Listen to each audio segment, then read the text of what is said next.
All right. I guess you guys want to like introduce yourselves to my stream and kind of, I guess, tell me, I guess why you guys are here. I guess. Yeah, sure. So Jake and I, it's a long story, and we shared some of this with Illenial, but we're pretty much accessibility advocates for an organization called StreamYourCare, and we're doing a research project with the University of Chicago studying how platforms like Twitch, which is a live streaming platform, and TikTok has its own live streaming platform now too. We're studying how the disabled community could be better supported in these areas, and also the social advantages of sort of live streaming, because we found that in terms of community formation and in terms of personal development and recording your journey in a care environment, live streaming can be tremendously helpful. There's also a story that Jay can tell about how StreamYourCare was founded. Yeah, feel free, Jake. Yeah, go ahead. Yeah.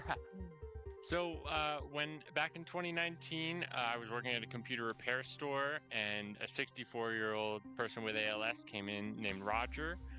He was looking for a way. Well, his MacBook Pro was broken, but he was also looking for a way to leave a video diary for his son, who was 6 years old at the time, and his family to be able to view after he had passed away.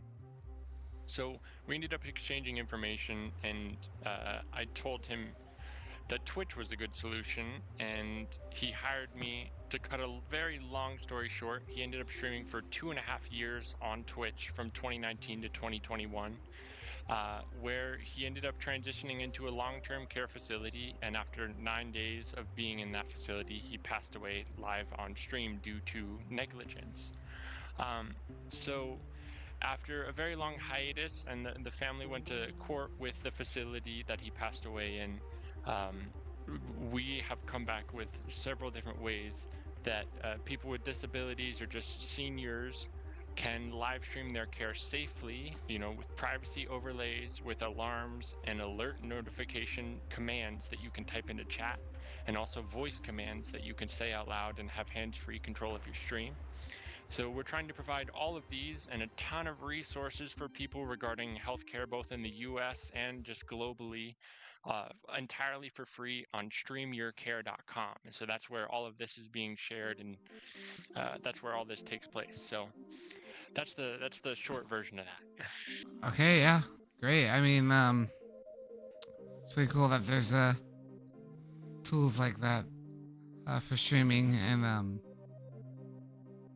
yeah, I just wish things like there's always I guess it's good to try to prevent things like that from happening, because it's just like it's a tragic, just sad story, Yeah, Roger was like truly a one-of-a-kind individual. I mean, he was a mad scientist with, I mean, I already told you about all the inventions he Yeah. had, but just he was like a retired deadhead. He was a big hippie and talked just out of his ass most of the time. Yeah. Real crazy guy. One thing that really stuck out to me in your bio, Stephen, was that it said that when you got a quad stick in 2019, it just drastically changed the quality of your life. And I was wondering, in that response as well, you say, please email me if this resonates with you and Yeah. you're interested in this kind of thing. So one, I would love if you could elaborate a little bit more on how that, I mean, obviously we can see it from all the VODs, but I would love to hear it from you. And then furthermore, has anybody contacted you through that email as well? So I haven't really had anyone try to contact me through the email. But I know when I started streaming, it was, mostly just to kind of showcase the quad stick and kind of just, play games and in front of people and just like have friends be able to watch me. And then kind of, a few months into streaming, I kind of realized that like I really want to help other people who are in similar situations as mine. Yeah. I don't know if I've done the greatest job of that like directly, but help people come in and like watch my stream and just kind of find inspiration or just kind of like just ways to like I want people who are in my situation to be able to like be able to stream and know that just their disability doesn't like define them, and that like there's all kinds of like tools and communities out there that are like out there to make your life easier and better. And streaming's been something for me that's like, I mean, it might be a little cheesy, but it's literally saved my life. Like I've been through lots of bouts of like depression, mental health, and discovering the Quadstick just kind of cured that, for lack of a better term. Like obviously I still have some of those feelings, but like having the community and people supporting me and just like being able to have my own like independence has just been so much for me. I've never got to see Roger. Never used a quad stick, although he was very intrigued by them. Yeah. In terms, it gives you total control over your computer that you use, and is it you just primarily joystick input, or can you use your mouse and keyboard that way? You can use your mouse. You can kind of use your mouse with a like a on-screen keyboard to kind of use those together. So yeah, essentially I operate everything like computer. I can control different consoles. I can control all kinds of games. It's not just the Quadstick's been great too, but they've if I'd never had discovered the Quadstick, streaming would never have been a thing I'd ever thought of. But it sounds like for your friend Roger, streaming was kind of more than just like gaming, and like it was just to kind of showcase his whole life, it sounds like, if I'm saying that correctly. Yeah, he was an inventor, and I mean, we wrote 22 provisional patent applications while we worked together, and he wrote 30 blog posts during that time as well. So a lot of his streaming was him writing patent applications or blog posts or just whatever kind of correspondence with his voice while he was on the toilet or in his wheelchair. So yeah, it was just kind of like a life documentary, and doing the exact same thing. I'm more than just a person with a disability, and teaching other people that they can do that same kind of thing. Yeah. Okay. Yeah. There are also countless moments of viewer interaction, and I think that's something we're really interested in, because one thing that I think a lot of people gained from Roger's presence online, a lot of people who did not have experience talking to people with ALS, they did not know what ALS was, they were coming into chat and they were engaging with it.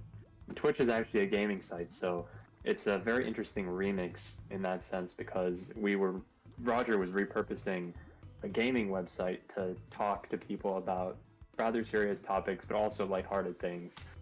He was actually very, very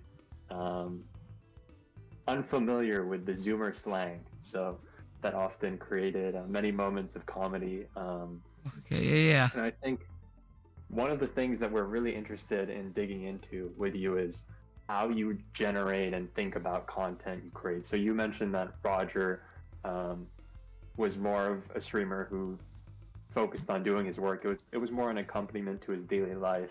We're interested in how you think about content. Do you mostly focus your content around games? Do you have schedules, or maybe just walk us through how you think about the content creation process? Okay, yeah.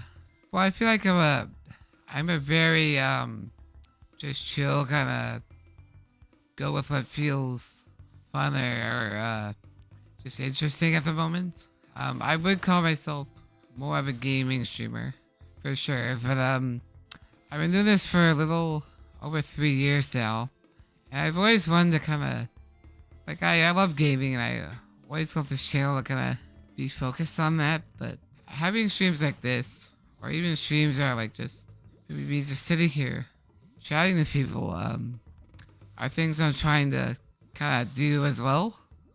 Yeah.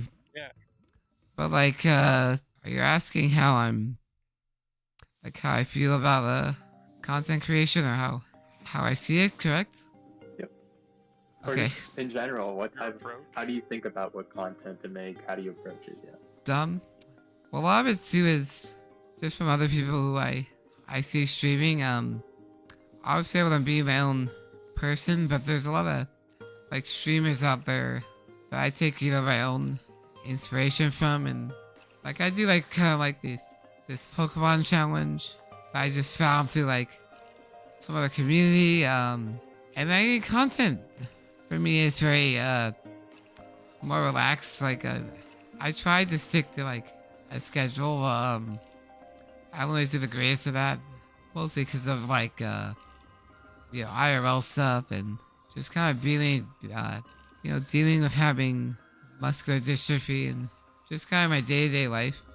Things get in the way, but I really try to stay the schedule and just how the content to me is just mostly about having fun and kind of, yeah, I really like when people come to my channel and they're curious about like my disability, they're curious about the Quadstick, and I just love, you know, sharing kind of my story. I'm still trying to find ways of better like helping other like let's see, like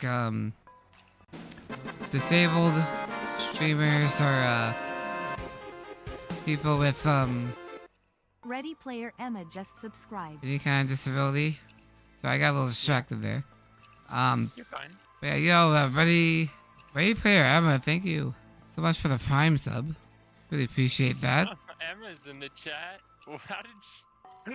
Oh, that's one of our friends. Oh, is it okay? Yeah, we actually get a lot of follows all of a sudden too. So kind of got a little distracted there, but Oh, I forgot. Somebody posted in our Discord about it. oh, cool, great.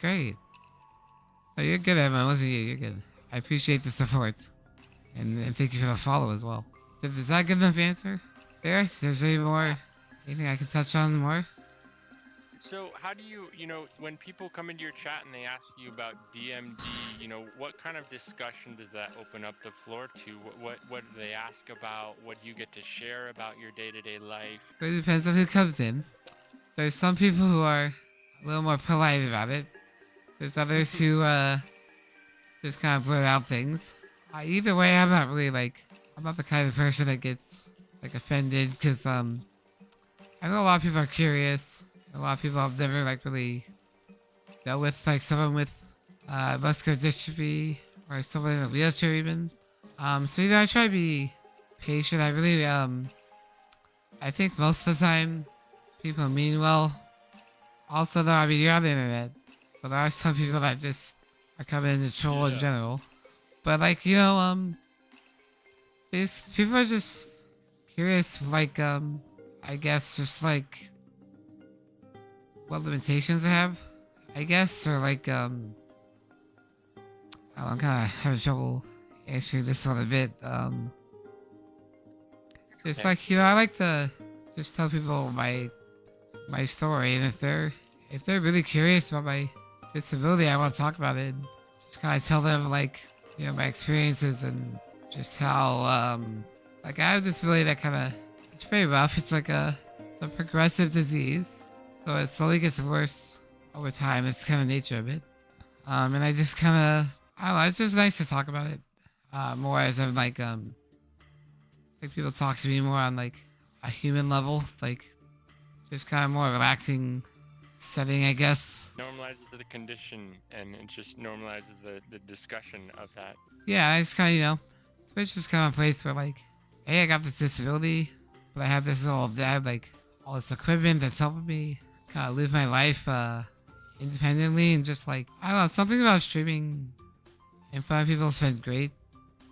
It's kind of a side tangent a little bit, but before I started streaming, I had this quad stick here.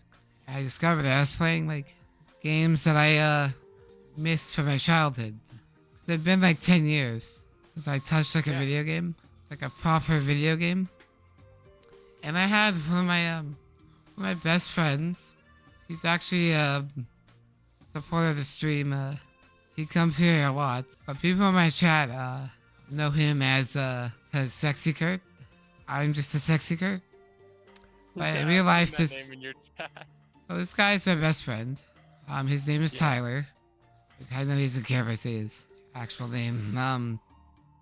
But I've known him since I was in middle school, and we were just kind of having a casual hangout one day, and he's like, "Dude, you have that Quadstick? Like, it's a really cool device. And you're like playing games again." And he goes, "Dude, you should be a streamer." And like, I've never really like, that's kind of a foreign concept or phrase that I never really heard. And I'm like, "What do you mean? Like, just like, I've never heard of Twitch at the time." But he's like, "Yeah, you go on like a platform like Twitch, you stream games that you're playing." And I remember him telling me this. I'm just like, there's no way I'd be good at that. There's no way that sounds like something I would like, you know? And we had more of a conversation, and he kind of eventually convinced me to try it out. And I'm telling you, the first day I went live, just something felt like right. Like, I've gone to college, and I tried to find like, I don't know, this is a great for lack of a better term, like trying to find like my purpose in life. And this streaming like is nothing. I don't think anything in my life has given me more fulfillment or joy than being a streamer. Like, the first day I went live, I just knew that this was something I wanted to do. Like, I've had struggles. It's a big mental grind being a streamer, because like, you want to be successful. And you want to, like, you know, like, I want this to be like my full-time job. And I realize that's like kind of a dream, and that might not actually ever happen. But it's something that I think I'll keep doing the rest of my life. Like, just, I guess that's what how important streaming has become for me. And just like, the reason I bring up my friend is just, I want to say like how supportive he was. Like, literally without him, I would have never tried this. It's been a crazy ride. I've been doing this for about 3 years now, and I love every minute of it. Wow. Yeah. Yeah, I was choking. You had me choking up, Steven. That was so beautifully put. Major shout out to Tyler, of course, for getting us here to this moment. Yeah. Now, the beauty of it, Steven, too, is like, and I'm sure that you can attest to this, is like, you don't necessarily even need to be a streamer for 10 years to make a difference on the platform. Yeah. You make a difference every single time that you go live. You can have one person in your chat, and you only need one person in your chat to get that fulfillment that you're talking about. Exactly. Numbers have been a thing that I've always looked at, like viewer wise, but that's not really why I do this. I'm not really doing it for the views. I mean, I appreciate people watching, but you know, I just hope that at least when I go live, I would like to make an impact on at least one person. If one person comes to my stream and like leaves the stream feeling happy, or just feeling like they had a good experience, then that's good enough for me. Hey, we just, based on the conversations that we had up to this point, and in chats too, I would have a hard time believing that people don't go away from each one of your streams feeling like that. Because I mean, even just seeing that cash poster on your wall, Yeah. man, come on. But, when did you see that poster? Was that when I was doing like a chatting stream? Yeah, you were doing okay, yeah. a mobile stream, I thought. Yeah, that was my friend was on that stream, the one I was just talking about. So yeah. So that's Tyler. Yeah, that's him. Yeah, he's a little wild, but he always means well. He always means well. Yeah, I know exactly who you're talking about, because I remember the first time I came on the stream, he was there. Yeah. That was hilarious. Yeah, it was great fun. One thing you touched on when you were speaking is that you have to deal with both viewers who are maybe some are more polite than others. I was wondering, would you mind maybe elaborating on that? What have your experiences been with viewers, and how do you deal with things like moderation? Have you had to deal with that, or I guess what are your thoughts on these moderation? Oh yeah, I've had some interesting people come into my stream that haven't been very good, you know. But most of the time, I try to, you know, stay calm about it. There's someone in my stream that's like, obviously there to disrupt the stream. I try to mostly ignore it. I actually do have some very good mods in my channel that I've kind of just, you know, met over the years. People that I like really trust, actually. Like, we got I don't know if you guys can see my chat. I've been looking at my chat at all, but I have you know, a guy named HorrorGuy. I have someone named Smiley, who's been a very good support, very good mod for all that stuff. I have a newer mod named Marsha, who's been like doing things I didn't expect for my stream, like creating commands and like things that are just like helpful.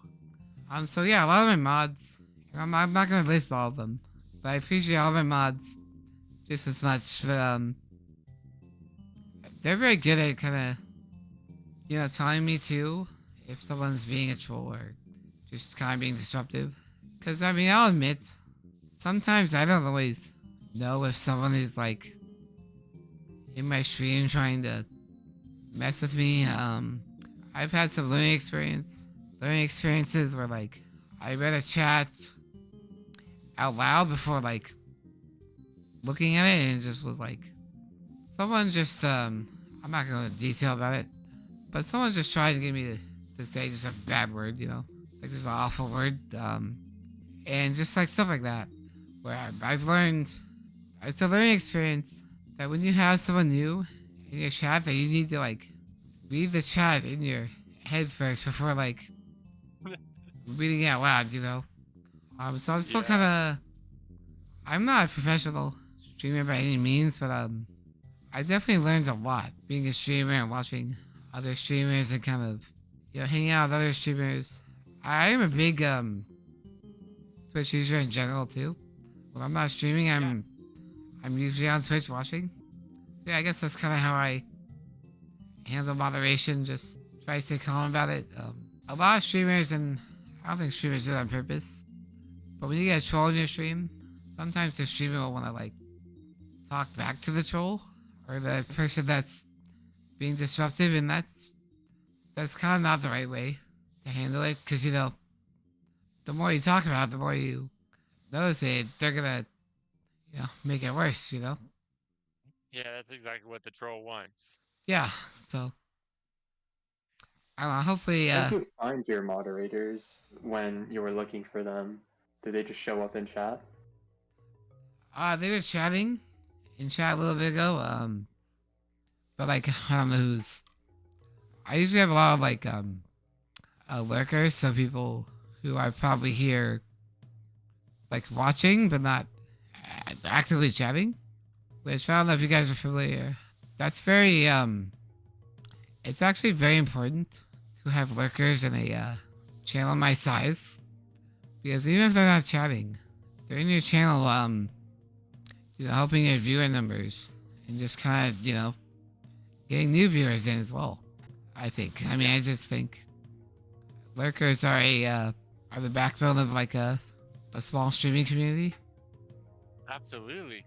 When you're like watching other streamers on Twitch, do you have like a few people that you would like to shout out or mention here, just as good content creators? But also, you know, do you meet people, and are you chatting in those streams and meeting other people? Do you ever collaborate with people? Something we're Yeah. interested in as well, just to build on that question, is, I guess, what communities you're centered in.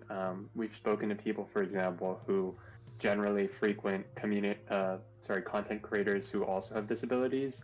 Do you watch a wide array of streamers, or what type of streamers do you tend to watch, and how do you characterize your community?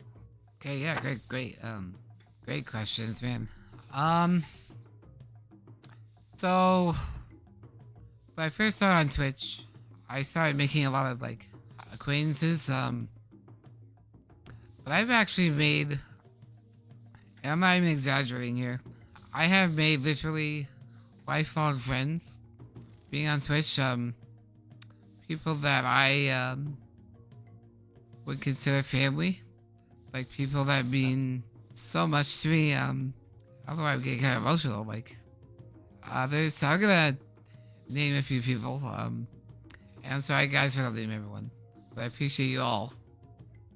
One of the first streamers that I met, he's totally able-bodied, but his username is FnDBag. But he is a guy that I met early on that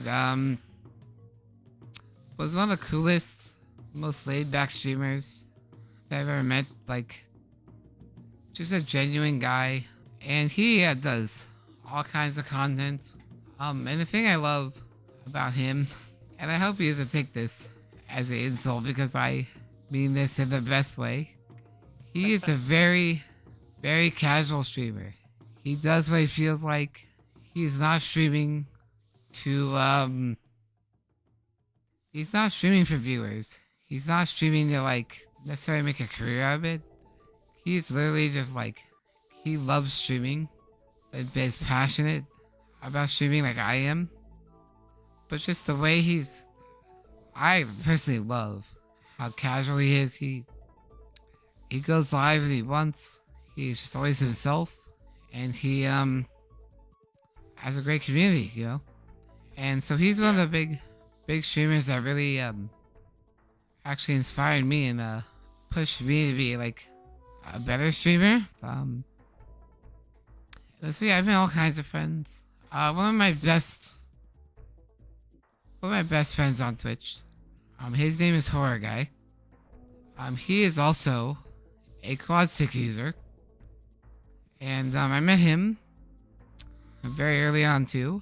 I met him like beginning of his streaming career.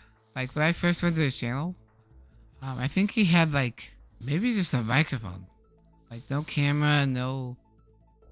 Like, he had nothing set up on his stream. I mean, years later now, he's probably been streaming maybe a little less than I have. Like, a little less time. But he has, like, grown as a streamer as well. And he is very, I think he, I don't want to speak for him, but he is, the type of guy that is very... He wants to advocate like streaming and kind of the experience of streaming with a disability. He's a very open guy that like, you know, he's very good at fielding questions about his disability, and so he's a really good streamer that I love. You know, I've collaborated with him. I think one time we played a really fun game together, and it was a great experience. Like, I love. We played a game called one game of the year a couple years ago. I love HorrorGuy's here. He remembers it. Anyone in my chat remember that game? It's right there. Let me think for a second. It Takes Two. There it is. Yeah, thank you, Chris. But Chris in my chat, he is also a streamer, and I think. Now, correct me if I'm wrong, Chris. I don't want to say anything incorrect, but I think he has a rare form of muscular dystrophy as well, and he's also a streamer. And he uses he streams with one hand. Like, he's a really, really cool streamer, I think. Yeah. Oh no, I think I'm in trouble though. Just kidding. Chris is a very kind guy. But yeah, so I feel like there's more of that question. You guys kind of tell me what else you want to ask in that question, I guess. No, that's great. Maybe just to dive a little deeper in there. Would you say, if you had to estimate, maybe in terms of a percentage, it doesn't have to be exact at all, but every community sort of tends to have a locus. Like, some people will collect over a video game, maybe like Diablo or something like that.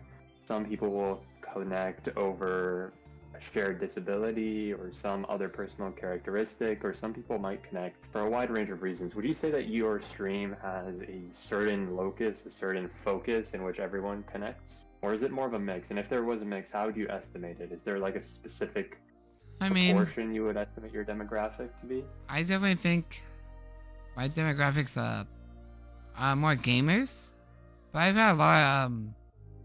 I've had a few people come in who are just like, I guess, in awe of like what I'm doing. I have a lot of people come in who maybe are like in kind of a similar situation as me. They're kind of like curious about the Quadstick, and I think are kind of just like trying to figure out things in their own life to kind of improve their quality of life, I guess.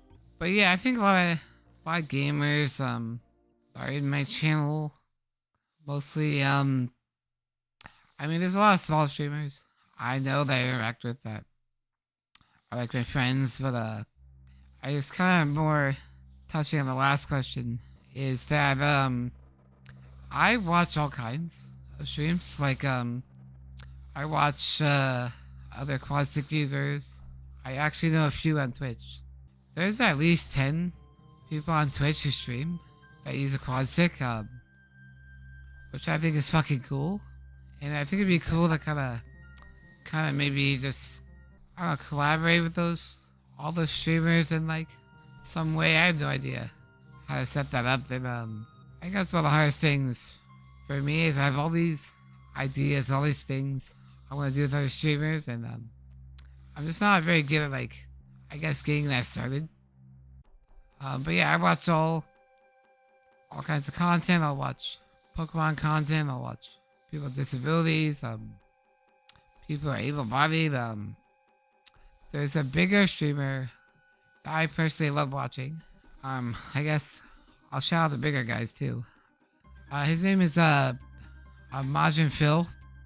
He's a very large streamer. Like, I think he's got like 150,000 followers or something. And he's a guy I kind of watch a lot, mostly for Pokemon content.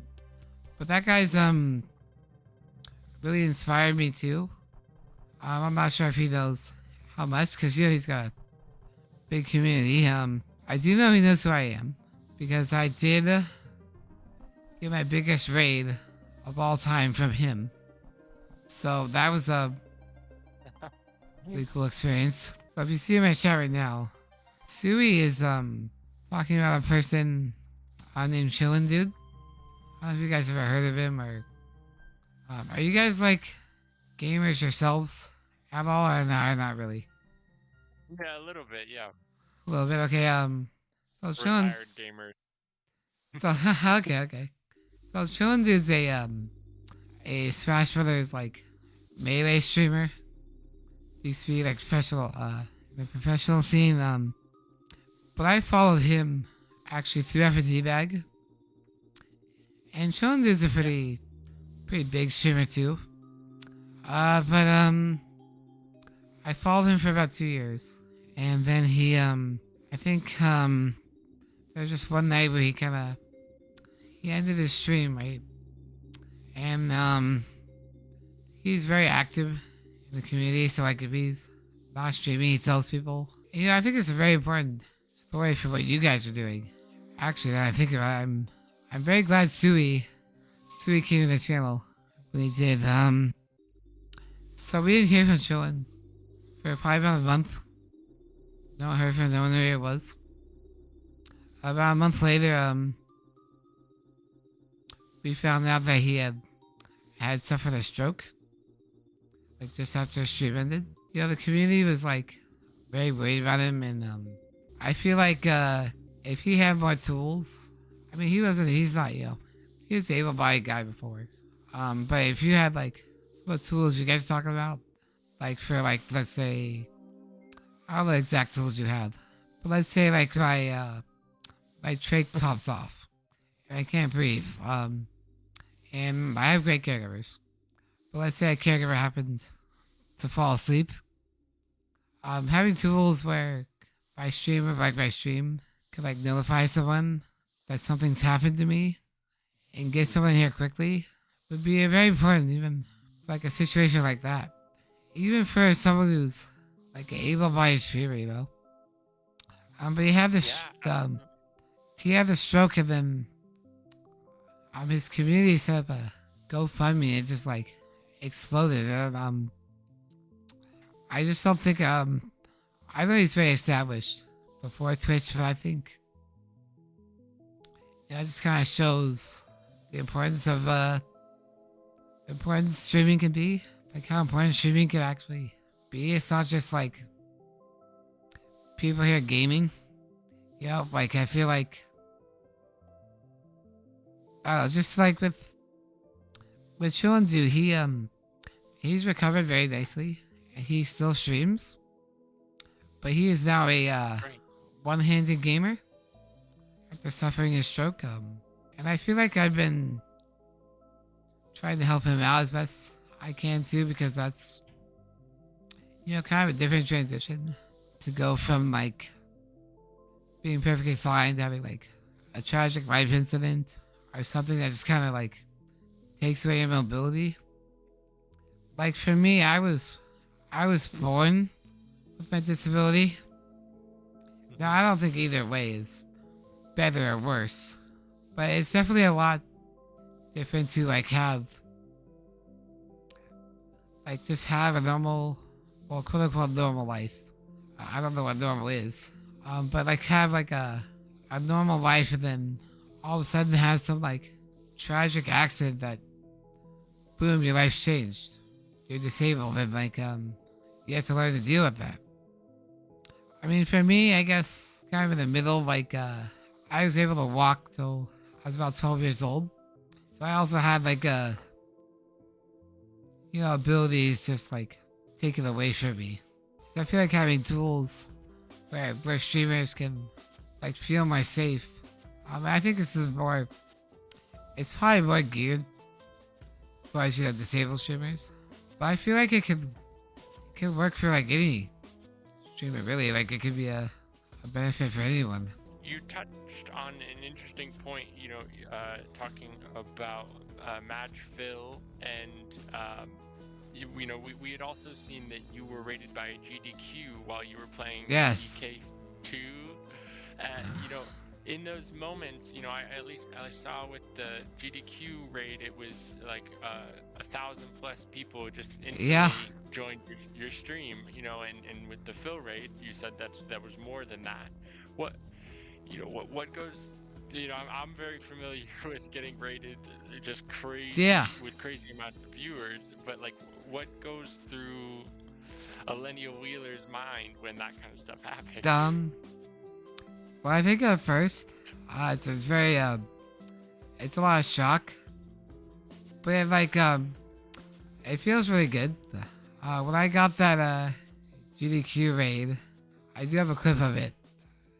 My reaction, is pretty hilarious, cause I'm genuinely, like, shocked and just, like, excited because, I am actually a speedrunner, so, getting rated by GDQ is like a crazy honor.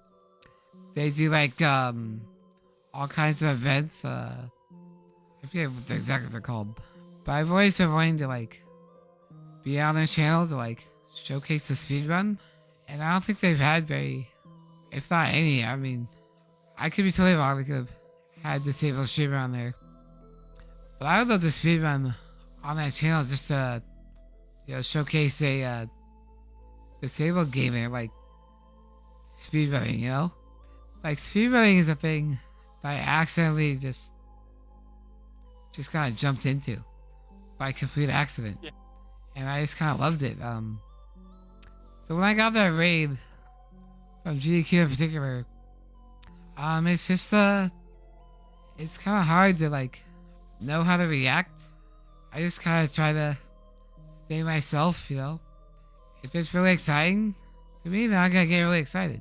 You know, I think they probably appreciate that I would, you know, feel that way. Depending on the raid size, I do get nervous, naturally, but like, I don't know, it's just a cool feeling, I guess.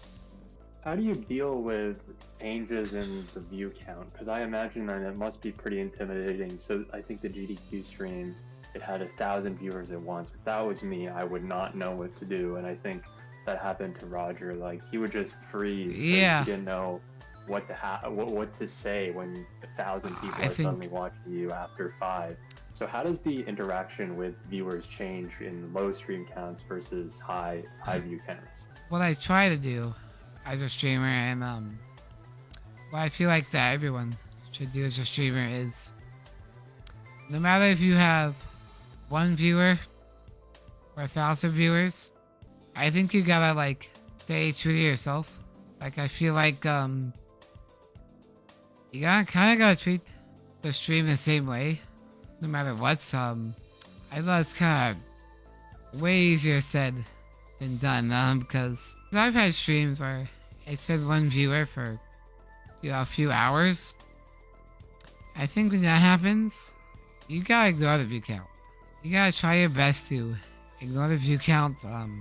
You should always be in the mindset to stream like you have hundreds of viewers.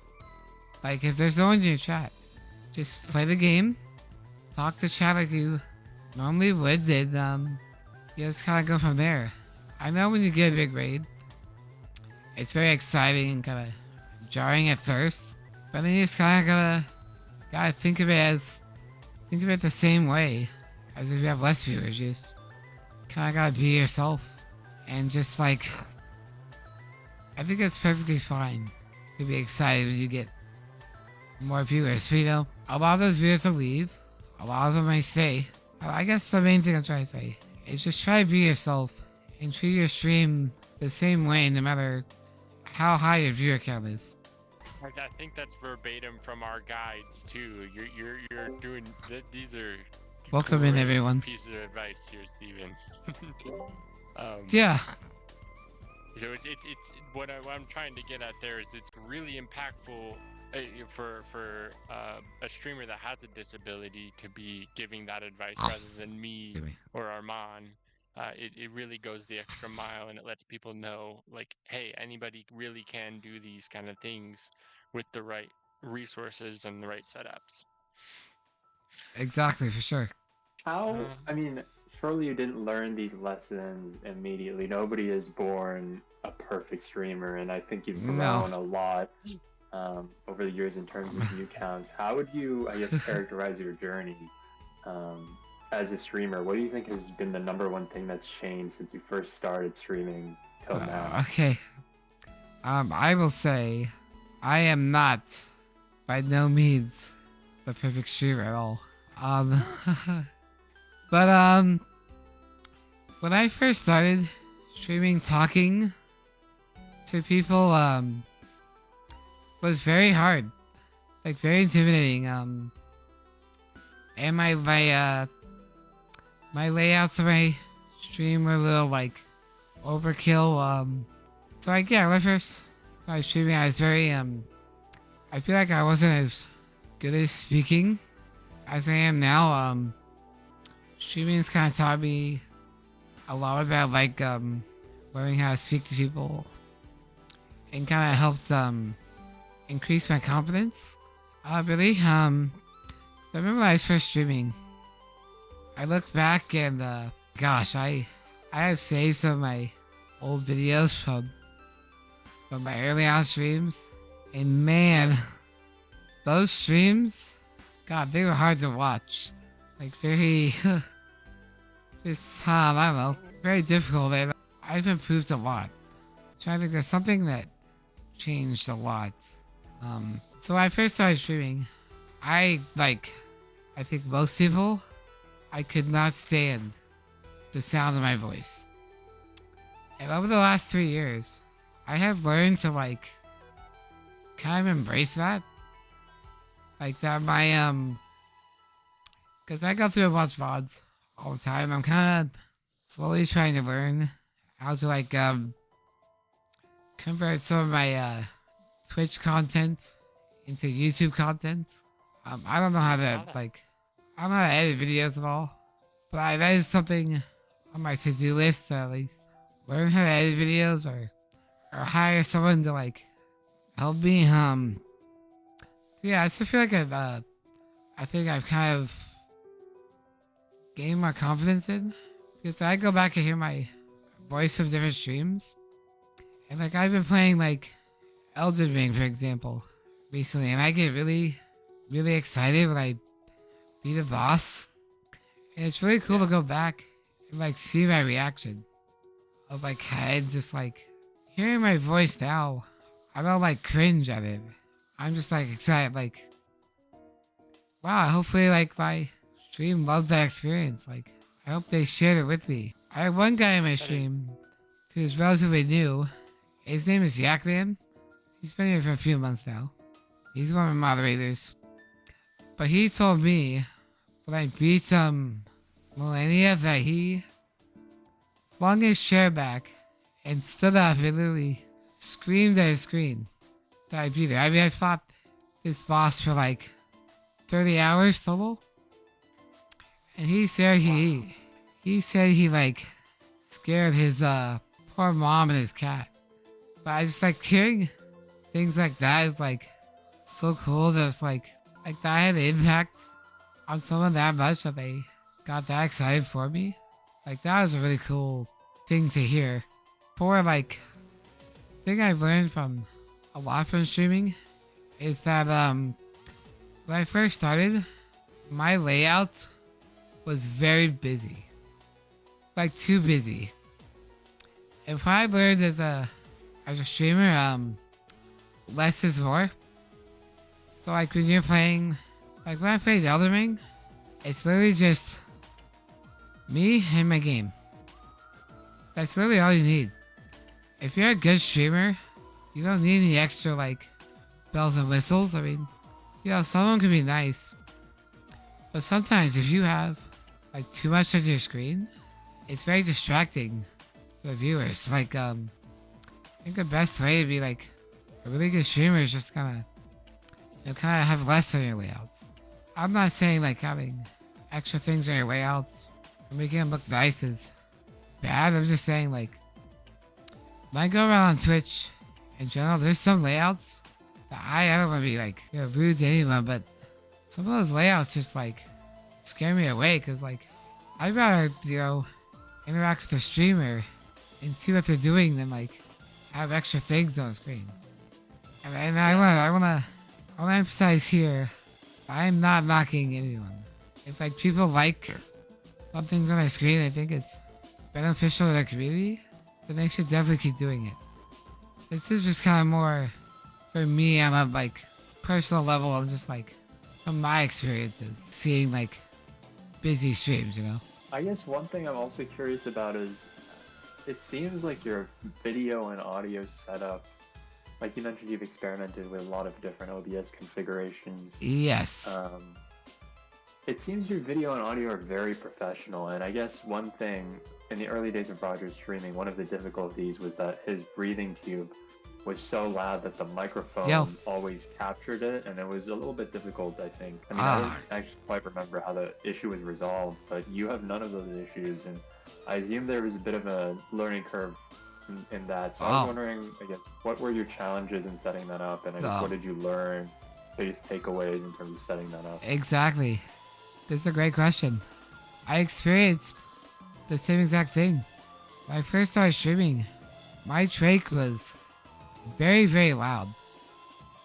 And while I think I'm probably more sensitive of it, maybe most of my viewers, but yeah, it was really bad for a while. But I think I just kind of learned just how microphones work, and I mean, I don't have like the fanciest microphone, but I've definitely upgraded my microphone from when I first started streaming.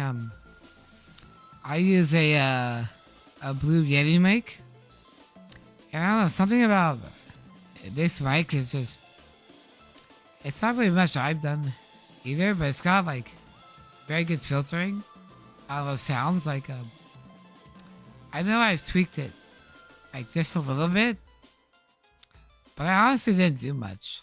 Like in a lot of the, like when I first started streaming, I had no idea how to use OBS.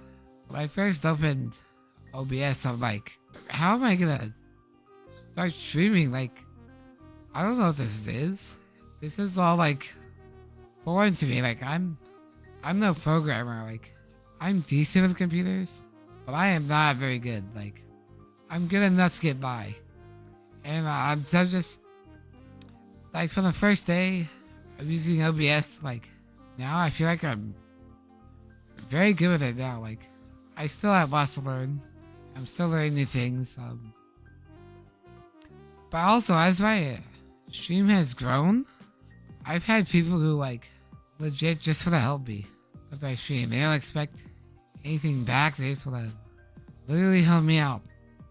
And the person that comes to mind, who's been in my chat being a fucking amazing mod right now, Smiley in my chat. He's actually helped me with so many tech issues. Like I can ask him any time of day. He was streaming one day and I didn't notice it, and I asked him for like tech advice, and he was like in Discord helping me while he was streaming, and I just thought that was just so kind of him. I saw him streaming, I'm like, oh my god, dude, I feel so bad. Like, you don't have to drop what you're doing to help me, you know what I mean? Like, I don't know, so guys like him and other people in my community have helped me a lot. Like this venture, you know, I've done a lot myself, but man, I have had a whole lot of help as I've kind of gradually become a bigger streamer. Like guys, this is amazing to me. I am almost, how many followers do I have now? Almost 1,600. Or almost 1,700. So that is something that when I first started streaming, I would have never dreamed of. That is a lot of people following me. Like that's really cool. My community seems to really love supporting me. I've got like pretty cool donations. Pretty cool like people subscribing.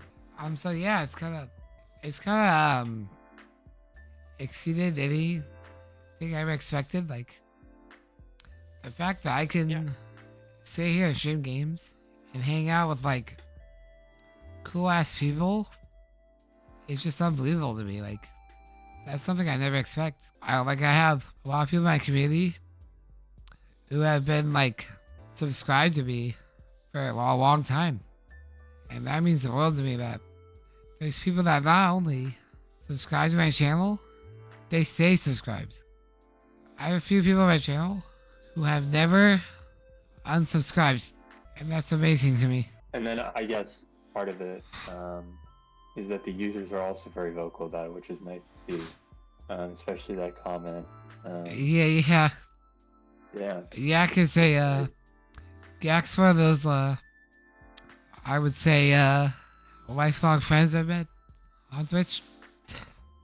And I met him like 4 months ago. Correct me if I'm wrong, Yak. It's been pretty recent. That's amazing. I saw our friend and Ready Player Emma is in your chat right now. I would consider her a lifelong friend that I met through Twitch. Oh, really? Okay. Roger did a VR chat interview, and Emma ended up seeing that and joining and becoming a moderator for our community.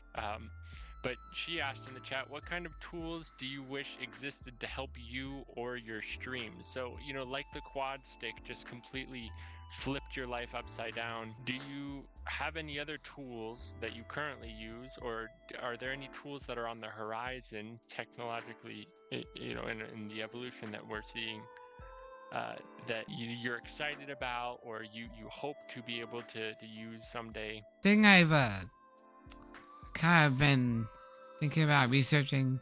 I haven't really done much about it yet, because it's kind of in like it's kind of in a beta, but there's this device called I think it's called a mouth pad. I think. Yeah. It's like this mouth guard. It's like a retainer. Yeah, yeah. Yeah. That's something I've thought about trying because, like, I feel like it might give me a little more independence with, like my phone and stuff. But I think for me, the Quadstick has been the main, like, thing I'm always trying to improve.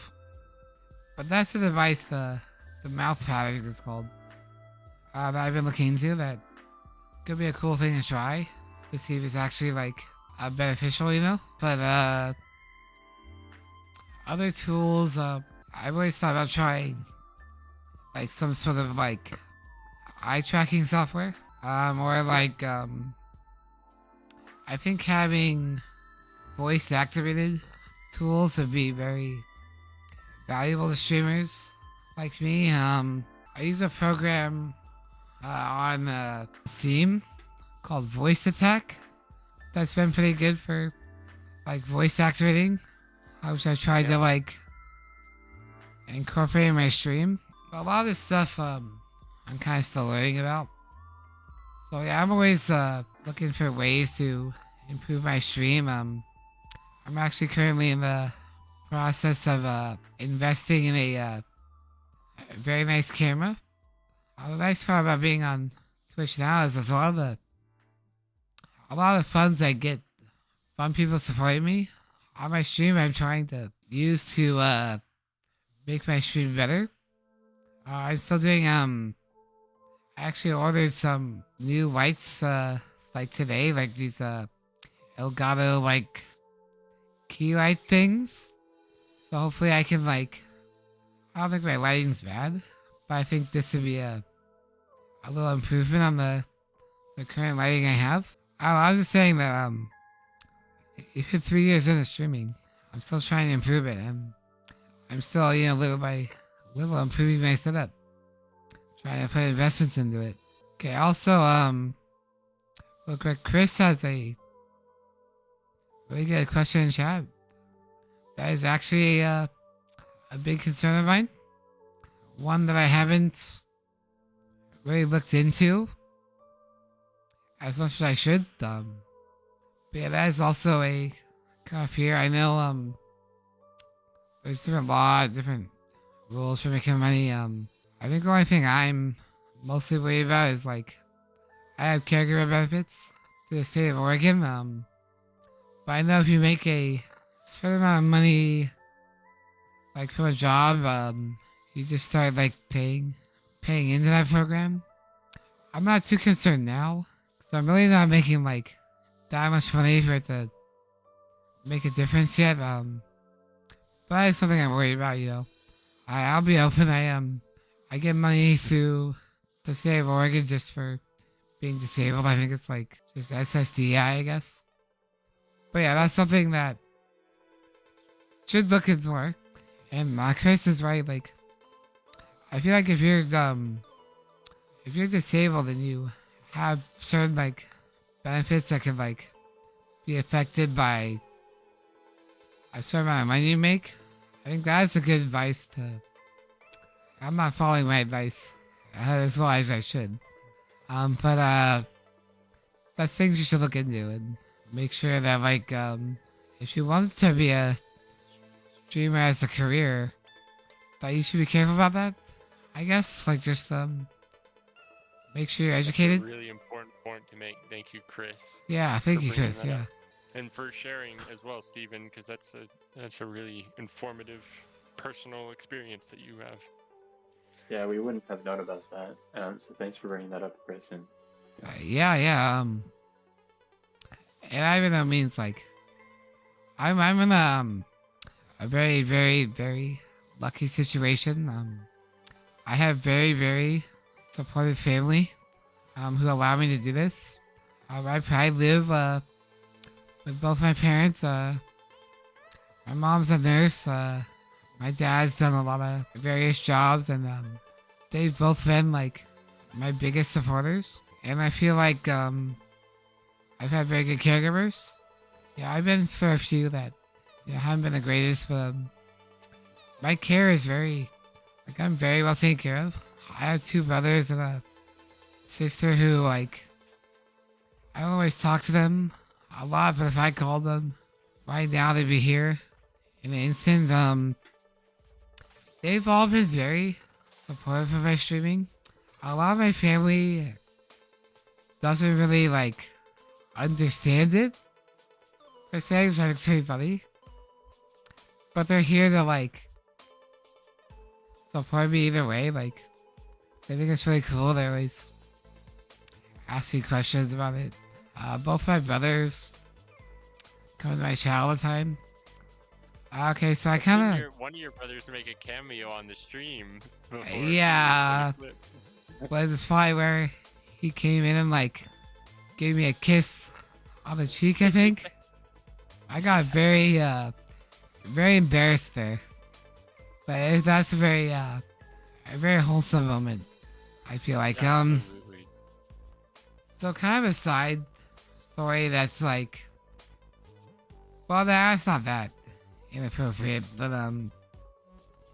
there was this chatter that came to my stream about a year into my stream. His username was Wet for Wheeler. And it's a really weird name. I'm like, well, I have like maybe a weird fan. And they came to my stream time to time. They never said anything bannable or anything like, anything offensive. But they chatted for a while. For probably about a year. And I eventually found out that Wet for Wheeler was my little brother. And he'd been showing up in my stream with that username, just like saying, like, just kind of funny things. And I just thought, like, that just kind of shows how, like, funny some of my family members are, and, like, my brothers and sisters have good sense of humor. So I didn't know for a year. And when I eventually found out, it was like a family gathering, they said something that hinted toward it. I'm like, I legit, like, actually, no, I'm like this. I'm sitting like this, right? Looking at my sister-in-law. She says, like, something that gets in the way. And I legit go like this. And I, like, just, like, stare at my brother. Straight face. Dude, are you Wet for Wheeler? He's just like bursting out laughing. And I just thought, like, I can't believe that he did that for almost a year. And I didn't know this. When was this? Like, was this back in 2020 when you were getting started, or was this like more recent? Maybe a year or two ago? It's also kind of funny too because like my younger brother is really cool, but I think sometimes he's a little serious. So the fact that he did something like that was just really amazing, you know? Yeah, and he was probably keeping an eye on you too, and just wanting to stay in touch. Well, growing up with him, we like most siblings, we're like 2 years apart. We didn't get along very well. And he did not like, helping me like with, like toileting or, being a caregiver. Like, he was my brother. He didn't want to be a caregiver because, like, I don't know, he just didn't like it, My parents were there my parents took care of me until I was like 18 years old. He wasn't really the type of guy that wanted to help me, I mean, he's a great brother. Like, I'm not like trying to shit on him here. But over the last like 4 or 5 years, he has totally like grown up and like literally, I will call him if I'm in a bind and he'll come over and like, he'll do anything for me. Like, he'll do my trach care, he'll help me take a shower, he'll do things that like An anonymous viewer has gifted Wow, 20 okay. subs to viewers. that a caregiver would do. And I'm just saying, like, he's been one of my biggest supporters. as of late, it's been very helpful. We still disagree with things and butt heads a little bit, but he's a very, very, very good brother, as are both of my brothers and my other sister. But yeah, and also, thanks so much for the 5-pack, whoever Anonymous is. I really, really appreciate that. The big old 5-pack. Yeah, it's very, very generous. Something that we're interested in more generally is you mentioned voice dictation would be a very useful tool. What we're going to do with our study eventually is we're going to send it to Twitch. And we're going to hopefully have some actionable insights that Twitch can incorporate in the platform. And something that other people have told us about, this was actually on TikTok, so we're interviewing both on Twitch and TikTok, but something that people have told us is that when there's a large number of viewers, for example, 1,000 viewers in one stream, it can get very overwhelming because the chat is moving so fast and you can't keep track of it. Have you ever encountered issues related to this, or if you had to have some sort of major feature in this viewer chat stream loop, what is really bothering you about the platform that could be improved and that you'd like Twitch to know about? Yeah, it's a great question. Sorry, my caregivers helped me really quick. Well, I think a very big weakness for Twitch, and I'm just not really a disability aspect of Twitch, is the fact that being discovered is very hard. It's a very hard thing to do on Twitch. Like, if you're trying to grow your stream, Twitch alone doesn't have very good tools for like letting you be like more discovered, you know? And so you gotta use like outside sources to kind of just promote your stream. So I feel like Twitch could really improve on that. I'm not really sure what they could do to improve that, but it's gotta be a few tools. And I don't know what else is, I feel like the disability community on Twitch could be advocated more. You know, like I have these like complaints, but I'm not exactly sure how I would improve them. So maybe that's the thing I can get input from other disabled streamers. But yeah, I think that's kind of things I would improve, I guess. How do you think about those external sources then? What external sources do you use in order to drive discovery and engagement with your channel? Well, I'm not the greatest at it, but I have been slowly trying to incorporate YouTube. I feel like YouTube's a very good platform. I don't really use Reddit that much, but years ago, someone in my channel posted one of my clips to Reddit, and if you guys go look at my VODs, or at my clips, I think, it's got like... Is it the one with 5, is it, you're playing Super Mario 57, right? Yeah, the I think it's 35 or whatever. Yeah, I was playing that game. If you notice, that has 5.7k. And my next biggest view count is 170. That's a crazy, like, ignore that video. It's a crazy discrepancy, I feel like. But I know someone in my channel took that clip and posted it to Reddit, I'm pretty sure. So just seeing that is like, well, maybe I should go on Reddit and see if like any of my clips like gain traction there. And also I've been like, there's some platforms I don't really want to use, but they sound like they would bring in a lot of viewers. TikTok is one of those places that I've never messed with, but it's always been a thing that I've considered, you know, messing with.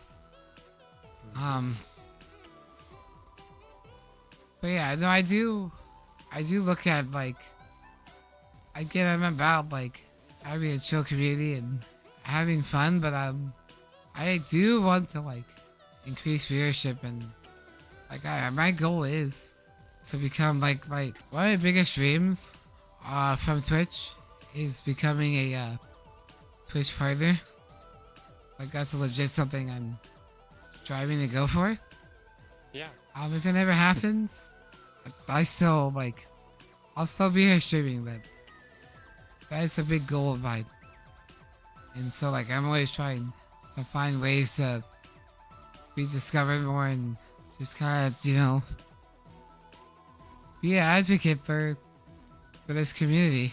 Steven, you are, if there is anybody that's built to be a Twitch partner, it is you. Oh, thank you. Got everything, like down to the presence and communicating with your chat and being extremely mindful of their interests and what they want to see, and it's awesome. What are my favorite games? That's a good question. I like all kinds of games. Yeah, I just played this game, so maybe it's recency bias, but I think Elden Ring, one of my favorite games ever. I love Donkey Kong Country 2. I love any kind of scary games. I'm into the Resident Evil franchise, and I'm still trying to discover more games there. But I like all kinds of things. I would say I'm mostly a platform guy.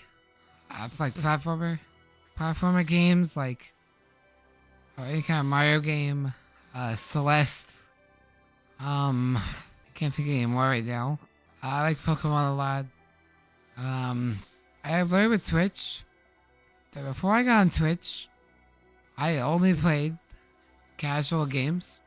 Like I really like things that were difficult, really. But since I play Elden Ring, I literally realized that streaming has made me like look for challenges in games that are like so I play Elden Ring as my first playthrough, and I purposely did things in that game to make it harder. Yeah. And if I was like a kid and I saw myself like looked at adult me, I would think I was insane. Like, you don't play hard games. But something about Twitch has like motivated me to kind of like show off the skills of a Quadstick. So like I'm all about taking a game that people don't think I can play or don't think I can beat. I like proving them wrong. I like proving people wrong. And I feel like the Quadstick has done that. Like I've had people come into my channel and tell me like, why are you doing this? Why are you making it hard? Well, one, it's very funny, great content. And two, it's just like, it's so much fun to challenge myself. And I think streaming has kind of taught me to like, you know, take more risks and take challenges and just, you know, try them. I think improving my stream is always something that's intimidating. Like I'm sometimes, like there's some nights I could really spend putting more work into my stream. I feel like sometimes I might get a little lazy or just let me lazy. Maybe lazy is not the right word. But sometimes I'm just like, I just want to fire up stream. I don't want to improve it right now. I just want to stream, you know? I feel like that's something that I could totally work on. Because I've always felt improving the stream a little bit and like, you know, doing things outside of stream. Like, streaming is actually a decent amount of work. Like it can be. In a week, how many times do you regularly try to stream a week? 3 or 4. How does that impact those particular days, at least in your normal routines? You know, do you have to take a little bit of time to prepare for the streams? Do you have any rituals that you like to do or traditions? Stream days are very busy. Cause I always, well, it's not really, something about my disability that's been a little challenging the last year or two is I've kind of lost my ability to eat certain foods. So like chewing and swallowing become a little worse for me. So I have like a feeding tube I use. So on days that I stream, it's kind of a little bit of a struggle to time things. It's like I want to schedule, but sometimes the nature of my disability kind of gets in the way of that. Like caregivers might call in sick. It might take me a really long time to eat before stream. It's like there's certain things I have to do to like manage my trach care before stream. And so days I stream are a little hectic because I usually like to stream for 5 or 6 hours. Like once I'm set up, I wanna go for a while because it takes me a while to like get in bed. It takes me a while to get up in the morning. And so kind of the eating thing has been a little bit of a challenge. So usually on stream days, I try to feed more to save time. I'm just kind of get live. There's lots of food I can still eat. It just takes me a while to eat. And so you kind of gotta like balance that on Twitch. I was planning on streaming like yesterday, the day before. But I had, and forgive me, it's a little bit too much information, but I'm very open with my stream. This last week I've had like a little bit of blood in my trach when I've been suctioning. And like it happens from time to time. It's usually like a normal thing, but it's been going on for like 4 or 5 days. Just kind of off and on. So like called my pulmonologist and they had to get me in for a small procedure that I had literally yesterday, where they like took scopes and like looked at my lungs and stuff, just kind of check me out. And the reason I tell this story is that was very sudden, and so it definitely affected my streams. Like I had to tell my stream like, "Hey guys, just came up.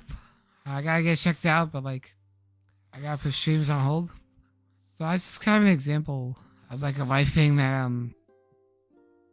happens to me that affects my stream schedule. Like I feel like my chat probably knows best, but like I feel like for the schedule I do a pretty decent job of showing up, but like having a disability of this nature kind of can affect that sometimes. And I know a lot of my viewers and like my moderators and my VIPs and people who have a disability like me, I know they relate as a streamer. Like not being on the stream when you want to because of like medical issues or medical changes. And Chris, that's okay. Because this is I've looked at streaming a different way, I guess. I just absolutely love my community and I love being here. So like, I mean, I can stream for 12 hours and it feels like nothing because I just have so much fun. Wow. Yeah, the thing I'm trying to do is more like just chatting streams, like even streams like this where people talk to me, ask me questions. It'd be cool to do a stream like this, but just have a hangout with people, you know? I've been trying to do, especially as the weather warms up here in my area, I would like to do more just chatting streams, like even me sitting outside my back porch in the sun just chatting. Sounds so much fun. I've also thought about doing a stream where I go to a bar, have a couple drinks, and just kind of stream that. But yeah, I'm trying to think of like just cool streams that get me out of my comfort zone. My first proper just chatting stream was actually back in March. I streamed a little bit of my birthday celebration, and it seems like my chat like really liked that. content. So I feel like that's something I want to experiment with. And I feel like Right. so I just try to find ways to get out of my comfort zone with streaming to make some cool content. You had mentioned that you've done some collaborations in the past with other live streamers. Is there anything that not just you, but other people could be doing to be putting yourself out there as, hey, I would be interested in playing games or networking and meeting other people, whether in games or in a voice call or a video call or whatever? Yeah, I feel like if you're a streamer and you're trying to do it consistently or wanting to do it full time, I feel like networking is very important on this platform. Like if you see a streamer that you have some sort of interest in their content, I would reach out and talk to them. And I know kind of a fine line too, because you don't want to go into someone's stream and start just like self-promoting. Like that's a big no-no in streaming. But like, if you go to a community and just try to get to know someone and try to be nice to the community, more times than not, they'll eventually reach out to you. Like, I feel like if you have someone that wants to play games with you and they've been a good part of your community and they've been like supportive, I think doing collaborations with other streamers could be like very beneficial to just like content and just like getting other people's streams out there, because like while I like promoting my stream and I like doing things for my streams, I also love helping out my other streamer friends, and like just kind You of a have lot. so much experience to share and teach other people. Yeah, for sure. Roger was when I worked with Roger. Like I said, I worked with him from the beginning of 2019 until June of 2021. Okay, well, He was insistent on going outside every single day, which ended up meaning that we would live stream and like drive his wheelchair around and go to the park, or he would visit with his son and we would be at the park Yeah. streaming with him and his son.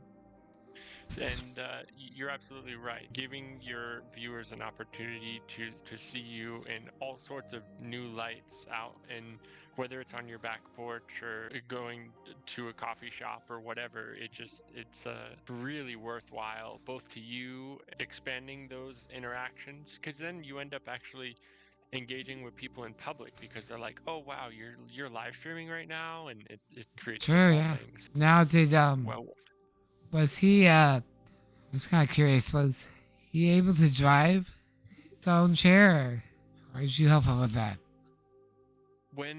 when I first started working with him, he was he had a lot more motor control in his hands, and towards Fair the enough, end yeah. of it, he was requesting that caregivers would drive his wheelchair primarily because he just didn't feel safe. Yeah, my hands for driving my wheelchair has gotten noticeably weaker. And so you guys might be able to see it, but right behind my head here, there's a little joystick. You can kind of see it, I think. That's a little attendant driver. So the thing for me that if it's like really hot outside, I drive my chair just fine. But I live in Oregon, and for about 9 months out of the year it's cold here. So when it gets cold, I can't drive my chair. So I recently got a brand new wheelchair and they put this attendant drive on it. So that's been very helpful to have people able to drive me if I need it. But I'm also in the process of getting a sip and puff system on my straw. On my wheelchair, where I can use the straws to drive my wheelchair. So that might be a change I'm gonna have soon. So I use this thing. Why not do it on my wheelchair?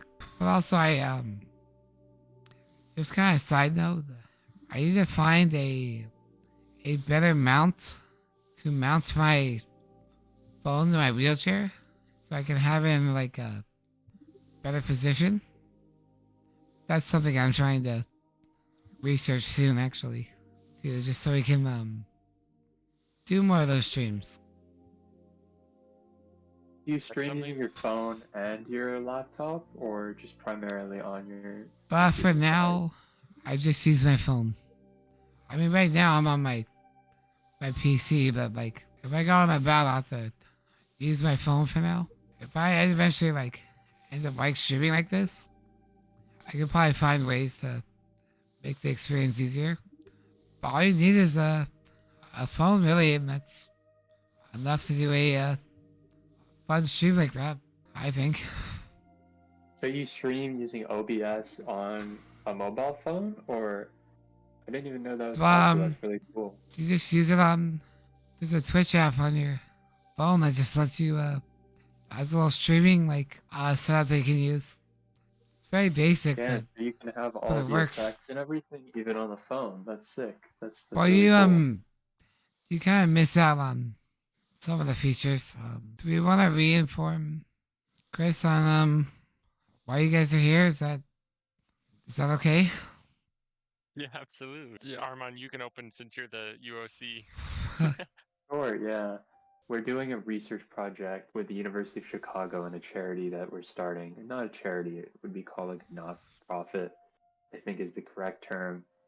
It's called StreamYourCare, and the idea is we believe that care streaming, which is the act of streaming on Twitch or on online networks with a disability, is a powerful way of building a community around yourself, and it can be enriching both to the viewers and to the person streaming itself. So we're looking for ways in which platforms like Twitch could better support streamers like Steven, Steamy Biscuit, all of the great streamers in this community, Chris, you two included, and I think a lot of people here as well. We're just trying to come up with suggestions, concrete suggestions to give to Twitch and to give to live streaming platforms to better support the needs of your community. Yeah, well said.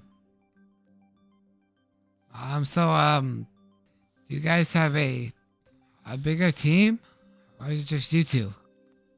That's something I meant to ask.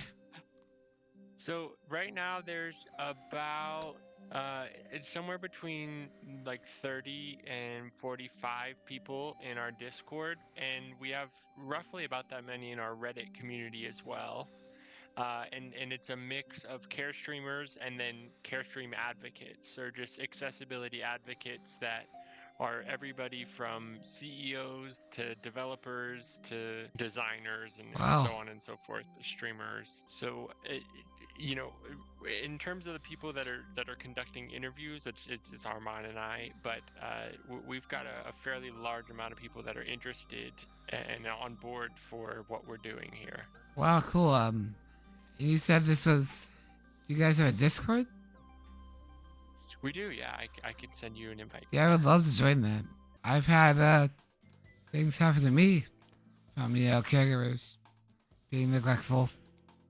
Not anything like crazy major, but enough where like what you're talking about is a legit concern for someone like me, or someone like Chris, someone like HorrorGuy. Like we rely on people to like take care of us. It's a real fear of like even just getting like a new caregiver and just kind of learning how to like trust them is like it's very hard to do, and like having more resources a little bit is always helpful for our situations. It's a very weird situation, very unique situation to have like I'm very disabled. Like I need help with like anything you guys think of. I probably need help with besides using this thing, but everything else I need a little help with. But it's also weird dynamic because some caregivers want to be more involved in your life. Some caregivers, I have some caregivers that, while they're great caregivers, they stick to themselves, which is fine with me. Like, I've had all kinds of caregivers. I've had quiet ones. I've had louder ones. And it's just, definitely a unique situation for every caregiver I have. Like, every caregiver I have a slightly different, relationship with, Hmm. So it's kind of hard to, like, balance that, I guess.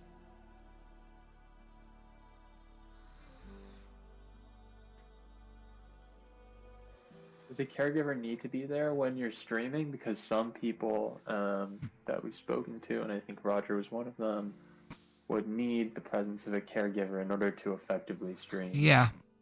I need a caregiver with me at all times. My caregiver currently is just sitting next door in the next room. And I have used, it's not very fancy, but I purchased a baby monitor so she can hear me right now. So there's one in here, and she has the receiver. So, cause I'm very dependent. Like, I don't mind spending time with my caregivers, but Twitch has kind of been my escape from that a little bit. When I'm streaming, I mostly do everything myself. The caregivers are here to obviously make sure I'm breathing and like do different like breathing treatments that I might need like in the middle of a stream. So yeah, I do have caregivers that are here helping me, but they're not really actively doing much for my stream. Like, really helping me, stay healthy and keep me alive, If I ever get a caregiver that asks me, like, hey, I really like your streams, I want to be more involved. Like, can I be on your stream? I'd totally be cool with that. But as of right now, I've never really had a caregiver, like, want to be a part of my stream. And that way, but like, if there's ever ones that, like, want to, I'm all for it. Like, if they want to just, like, hang out and kind of see what my streams are about, Yeah, there's been a few people that have, and there's a few people that regularly live stream alongside their caregivers, and they might do something together or play a game or something like that. But that adds a whole new layer of dimension, and even to like some of your viewers, or I don't mean to say viewers, but your community that has been around for since the beginning. Getting to see a new element or a new individual with a different set of conversations taking place, there's a lot of potential opportunities there. Yeah, for sure.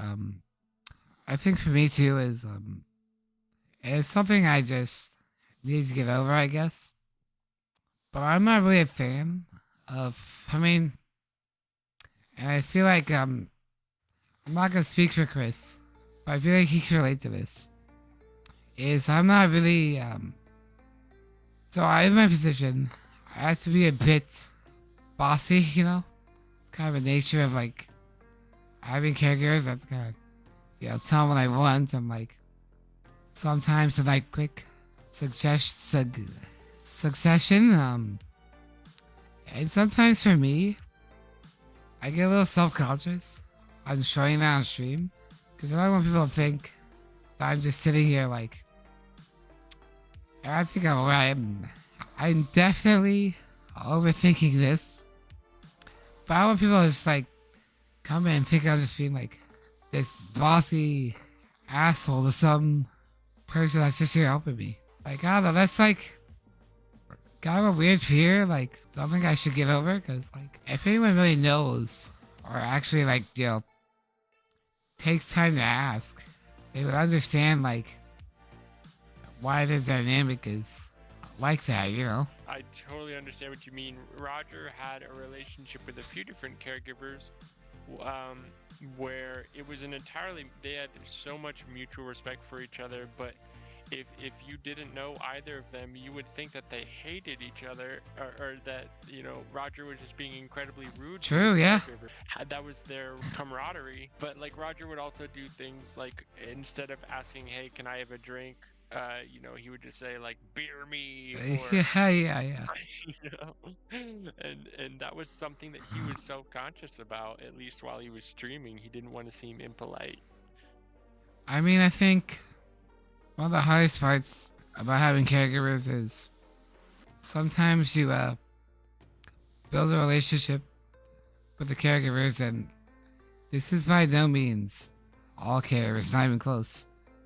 But the hardest part for me is you build a relationship with a caregiver and you think they're your friend, and sometimes that caregiver doesn't work out or doesn't do things they should do, and you kind of have to like be a boss and have hard conversations.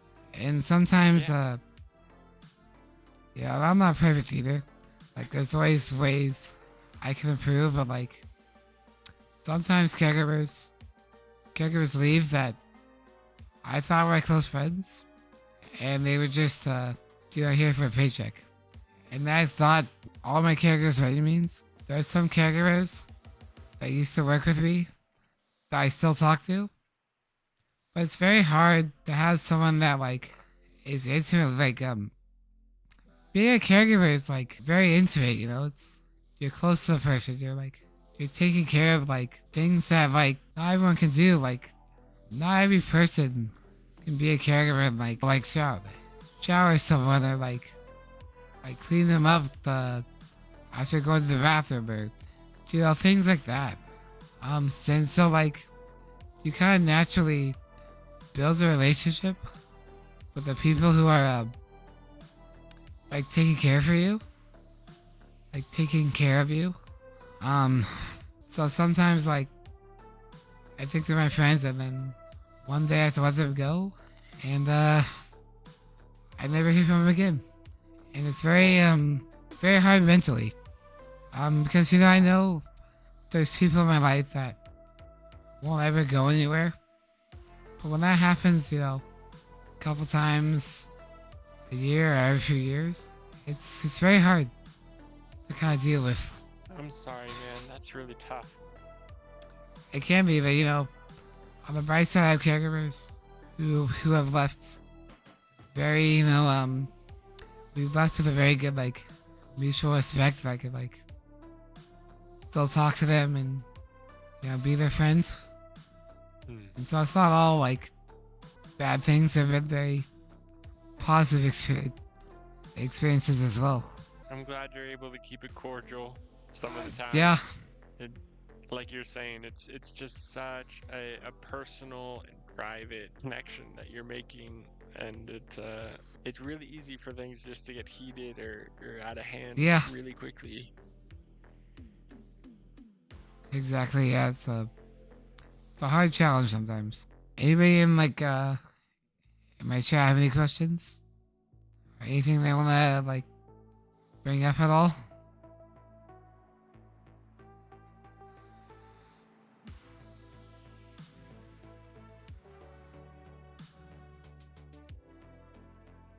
Do you guys have any other questions at all? Okay.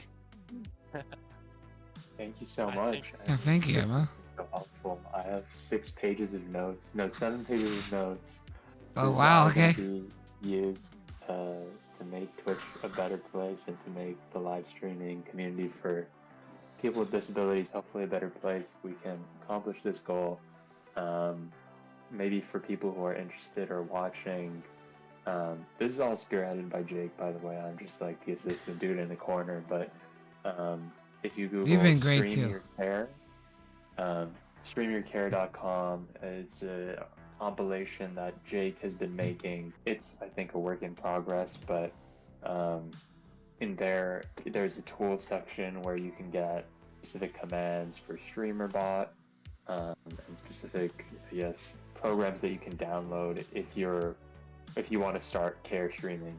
And there's also some other information on there. I think it needs to be updated, but our final presentation and our final pitch and research will be on there. So hopefully you guys can all take a look there. Is that the correct website there? Yeah, let me get Okay. Yeah, that. Yeah. Looks like it, yeah. There's no ads, there's no monetization or anything. So yeah, we're not making money off this. Okay, cool, Yeah. cool. It's free. Yeah, and I think if you want to get into care streaming, or if you want to, I don't know, talk or get help, I think we'll remain in contact with you, of course, Steven. But if anyone Yeah. else needs help setting up a stream, or maybe wants to talk about growth, or wants to get their voice heard, you can message on this website. Our Discords are there. I think our emails as well. But just shoot us a message, and we'd be happy to help. Yeah, of course. I think you guys kind of made me more motivated to try different kinds of streams. Like, I mean, it sounds like they were very beneficial to Roger. So I mean, I kind of have the same experience. Streaming has changed my life, and it's I hope to have many more years of doing this. Well, we're so stoked to be a part of this now, and again, thank you so much for sharing and being so open and so amazing. Well, I definitely love to keep in touch with you guys. Maybe possibly become more involved. Try to join that Discord.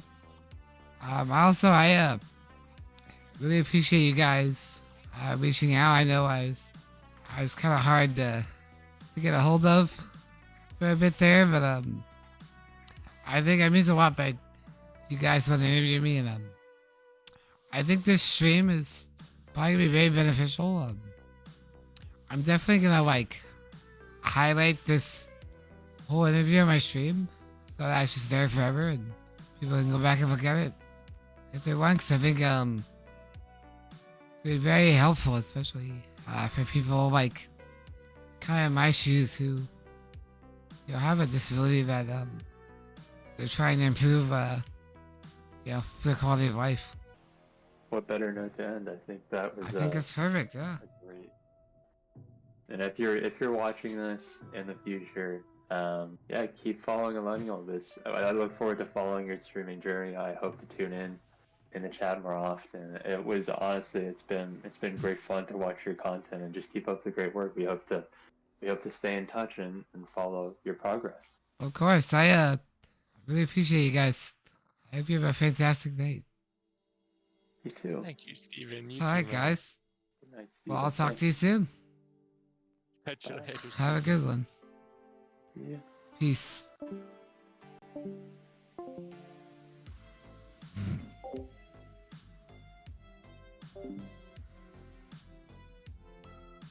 Wow.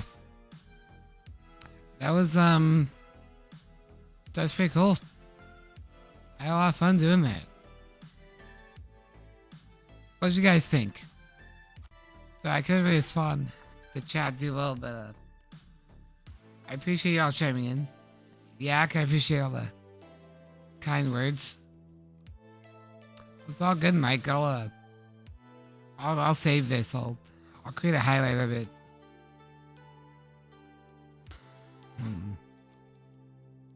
Those two guys were very, very nice. Those are the type of people I want to keep in touch with. Do you think I did good, boss? Yeah, I mean, I've been, interviewed before. I was definitely nervous. I won't lie to you guys. I get nervous and stuff like that, but it was super great. Yeah, and by the way, I'm not done streaming. We're gonna stream for a while longer.